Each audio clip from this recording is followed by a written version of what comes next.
ခန္ဓာကိုယ်ကြီးဆိုတာသာဝရလာပြီးတော့နေတာတဲ့ကျက်ဥငှက်ဥကလေးလိုပဲတဲ့ပြစ်ပေါက်ပြီးကစားလို့မရဘူးဒါမှမဟုတ်ဈေးတဲ့ကျက်ဥဝယ်ရင်တိတ်တတိထားရတယ်လွတ်ကြကွဲမှာကို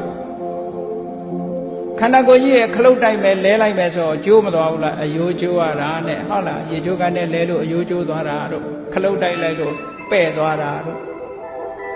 ကျက်ဥငှက်ဥလေးဟာဘောလုံးလေးလိုပြစ်ပေါက်ပြီးကစားလို့မရဘူးတဲ့ဒါကြောင့်ခန္ဓာကိုယ်ကြီးကအန္တဖူတော့အဥလို့ဘာမှမခိုင်ပါဘူးတဲ့ပရိယောဏတော့အမတန်ပါတဲ့အရေးလေးနဲ့အုပ်ထားတာတဲ့မခိုင်ပါဘူးလို့ပြောပါတဲ့အရေးလေးနဲ့အုပ်ထားလို့ကျက်ဥလောက်တော့မမာဘူးကျက်ဥကချင်းကအခွန်ကိုဖောက်ပြီးတော့အထဲထဲကအရေးမစုပ်နိုင်ဘူးလူရဲ့သွေးကြတော့ချင်းတွေကလာလာကြိုက်သေးတယ်နော်အဲ့တော့လူရဲ့ခန္ဓာကိုယ်ကဒီကျက်ဥလောက်တော့မာတာမဟုတ်ဘူး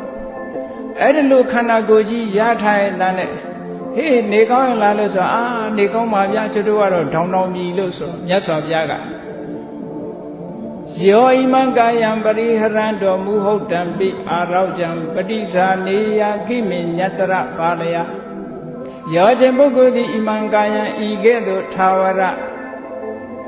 နာတတ်တဲ့ခန္ဓာကိုယ်ကြီးကိုဆောင်ရွက်နေတဲ့ပုဂ္ဂိုလ်ဖြစ်ပါလျက်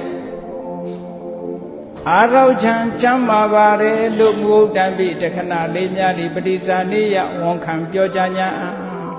ကျမ်းပါတယ်တို့ကတော့ဘာဖြစ်ဘူးဒေါင်းမြည်လို့ပြောရင်မြတ်စွာဘုရားကခိမေညတရပါလေမသိမလိမ္မာလို့ပြောတာ